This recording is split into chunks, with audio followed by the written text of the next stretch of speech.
Hi everyone, I'm going to talk to you about an annotated bibliography and why you should use it. Okay, so what is an annotated bibliography? It literally is a works cited page or reference page that also includes within it an evaluation of the usefulness of that source. I know that sounds very fancy, but it's not. It literally is just a works cited page, and then you're requiring you or students to then look at that source and provide a valuation of why it is credible so they could apply the CRAP method or CARS if you teach them that. So some concepts you might need to grasp before you kind of wrap your mind around annotated bibliography is you first kind of need to know what a works cited page is. And so I linked some in this kind of learning section. I linked some examples of works cited pages, but I think most of us within grad school or in education have probably encountered works cited or bibliographies or something like that in some shape or form.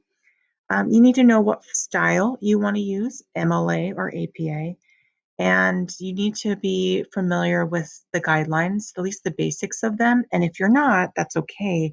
There's tons of resources online, and I'm gonna point to a couple of them for you. And then you also need to know some ways to build a works cited. And there's EasyBib, Citation Machine, the style guides. I believe our district also has an old school manual online on how to cite sources and how to create a bibliography or works cited page or reference page. All right, so little side note, why should you use it?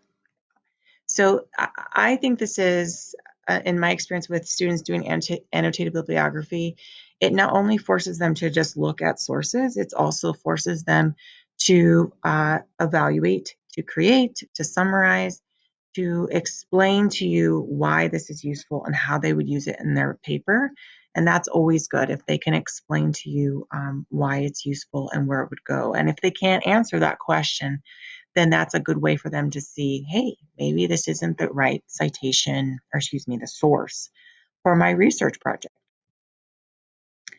You also need to kind of think of, okay, which one do I need? And so you might not know, maybe you've never done this before. So most English classes in foreign language use them. There's other subjects that use them as well. Undergrad work often uses MLA and APA. If you went to grad school, probably a lot of you did use APA. I know science does, and a lot of different subjects use that as well.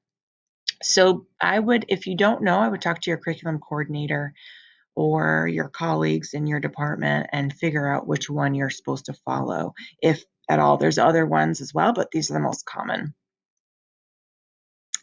All right, so here I hyperlinked in this learning. I'm just kind of show you the slide, examples of all of these. So if I click on them, you won't be able to see them, about what an annotated bibliography looks like and what does a works cited and APA reference page look like.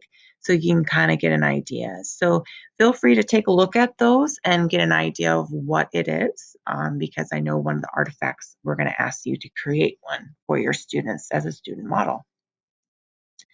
And also, again, look at this Google Slides presentation. I hyperlinked a bunch of different examples of those and where to find them.